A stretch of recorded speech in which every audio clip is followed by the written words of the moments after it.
This is Valley News Live at 5:30.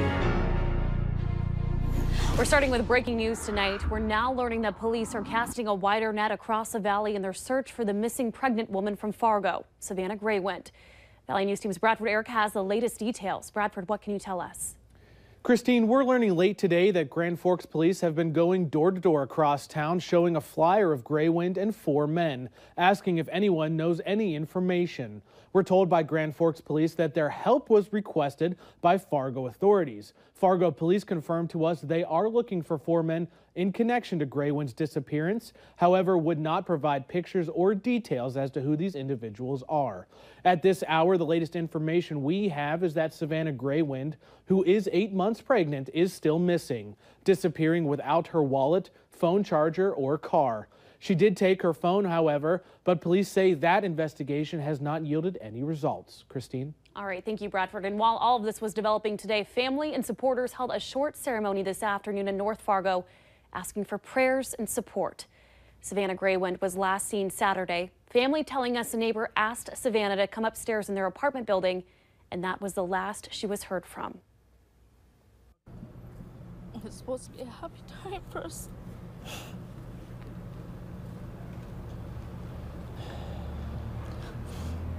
Looking forward to my first grandbaby. Now I don't know. The family tells Valley News Live they believe that the Fargo Police Department should be asking for help from the FBI in this investigation. Now onto a bizarre story you're only going to see here exclusively on Valley News Live. A 38-year-old Fargo woman and a 19-year-old Moorhead man are in a Kentucky jail. Police saying the pair was allegedly heading to Tennessee to kidnap a girl. It happened over the weekend. The Murray, Kentucky Police Department says they were called for a welfare check of a young girl in a parking lot. An officer arrives, sees the girl in the back seat, and then approaches the driver, 38-year-old Tara Wieland of Fargo. Wieland is attempting to hide a pistol in her lap, ignores the officer's commands, and police then grab her and remove her from the vehicle after she tries to drive off. Now, in the back seat is where officers find 19-year-old Daniel Carlson of Moorhead with the young girl. Police say Wieland, Carlson, and the girl had all left from Moorhead and were going to Tennessee to kidnap Wieland's youngest daughter.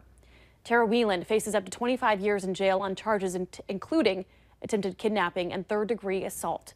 Daniel Carlson is facing up to 15 years behind bars. His charges include attempted kidnapping and forgery. It's another quiet and cooler day for us. It could be the perfect night to go outside and grill. But Robert, we're wondering what that is looking for us tonight. Yeah, it's a quiet night out there for most of us. So the Northern Valley, however, much cooler with some cloudy conditions and some rain falling over parts of northern Minnesota. Right now, 50s in that area, 55 degrees in Roseau, 58 in Baudette, 59 in Bemidji. It's a nice balmy 78 here in Fargo, 79 in Jamestown. Winds, they've been breezy across the Northern Valley in addition to the cloudy and cool conditions and the rainy conditions. There are your clouds mainly across the Northern Valley. Underneath those clouds, that's where we're seeing some rain showers sliding off towards the east-southeast, and they'll continue to slide off towards the east-southeast. This may back build and affect the Grand Forks area here in the next hour or two, and then the Fargo area a little bit later on tonight. A closer look at that rain again, drifting off towards the east and southeast. May see 1 or 2/10 of an inch of rain in that area. Elsewhere, a few isolated sprinkles could give us maybe 1/100 of an inch or so of rain. Here in the Fargo-Moorhead area, we'll start to see more cloudiness as the evening wears on. Temperatures cooling on off, and could see a few sprinkles or very light showers for a little while later on this evening. But it's dry right now here in the area, and it's a great night for a barbecue. And we're going to head it out to the Cashwise Backyard Barbecue on our very own Hutch Johnson down in the Horace area. Hey, Hutch. Thanks so much, Robert. It's a beautiful evening here in Horace. Now, we got a few clouds out here, but all in all, the temperature's great, the weather's great, and the big winner, Richard Vetch. Richard, where did you sign up to win? At 32nd Avenue, Cashwise. What's that, Robert? Oh, yeah, Robert Hahn wants to know how the steak is tasting. Oh, man. Melts in your mouth. And now you promised to give me the recipe for this here cookie.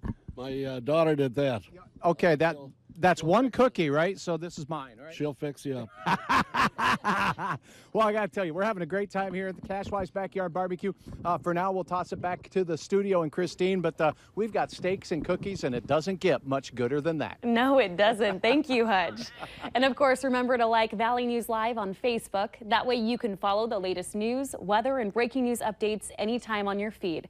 Just search Valley News Live, like our page, and you'll stay informed throughout the entire day. We now know the names of the people involved in the deadly motorcycle chase in Beltrami County, Minnesota. 32-year-old Nicole Hahn of Howard Lake, Minnesota died in the crash. 34-year-old Michael Ball of Maplewood, Minnesota is still in the hospital with life-threatening injuries. The Minnesota State Patrol says it happened around 6 last night on Highway 89 in Beltrami County. We're also getting new information about a massive fire that damaged a Grand Forks railroad bridge. Fire officials now say the fire was caused by a, quote, human act. The fire spread through the entire structure within minutes early last Friday morning. And although the fire marshal and other officials believe the fire was caused by someone, investigators say they are still saying the cause is undetermined because they don't know if it was accidental or not. They're still investigating the incident, and anyone with information is asked to give them a number, the call at the number on your screen, 701-746-2566. Now, meanwhile, in Fargo, a restaurant is dealing with about $1,000 in damage after a small fire this morning. The Fargo Fire Department was called out just before 9 o'clock to Osaka Sushi and Hibachi near I-29 and 13th Avenue South. When crews got there, they found light smoke coming from a roof vent and put out a fire in the mechanical room of the restaurant. Damage only caused a slight delay in the opening this afternoon. Investigators are still looking into what caused that fire. President Trump spent the day in Reno, Nevada, talking to a huge crowd of veterans.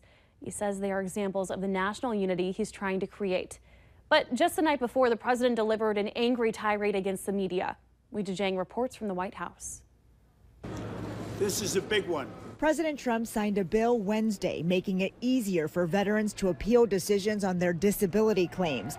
The ceremony came after a speech to thousands of veterans at the American Legion's National Convention in Reno. No longer will veterans be kept waiting for years to get an answer to their appeals. The president stuck to the script Wednesday, asking all Americans to unite. It is time to heal the wounds that divide us and to seek a new unity based on the common values that unite us. The call for calm was a stark contrast to his campaign rally speech in Phoenix Tuesday night.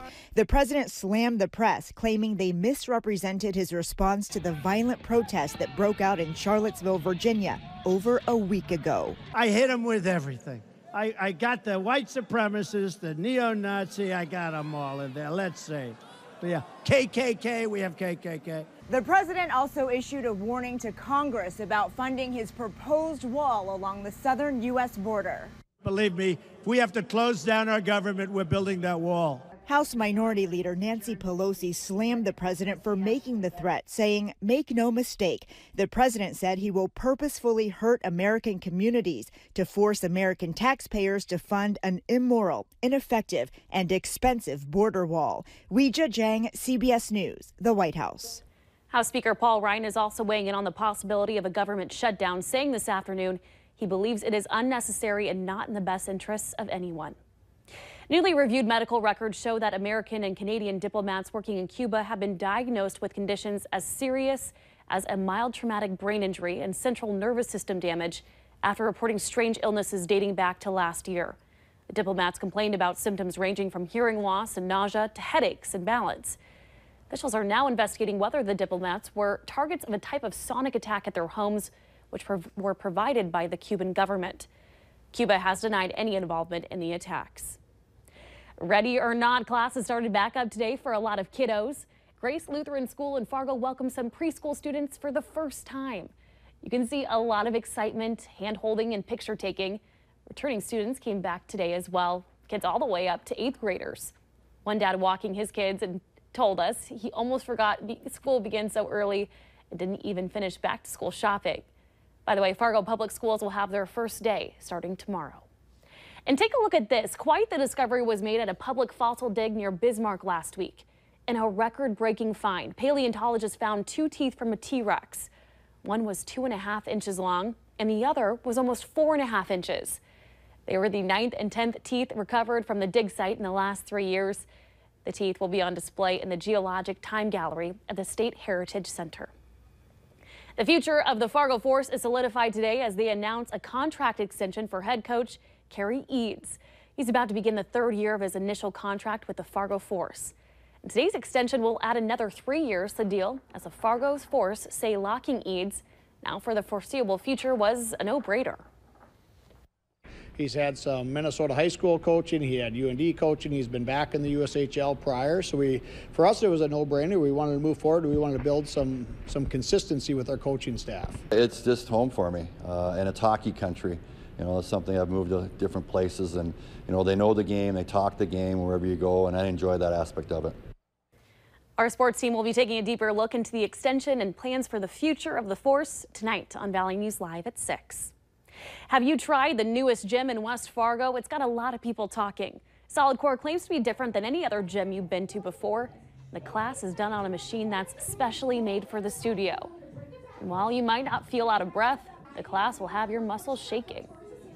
We do really slow and controlled movements that really get into your slow and fast twitch muscle fibers, and it works all of your muscle groups to failure. So every single muscle that we're touching in a class, in the 50 minutes, we're going to get to failure. And it's a 50-minute class, so you're in and out of here pretty quickly, and you're going to feel like, yeah, I did my workout today, and it was a good one. Right now, if you want to try it, new customers get a class for just $10. And what would you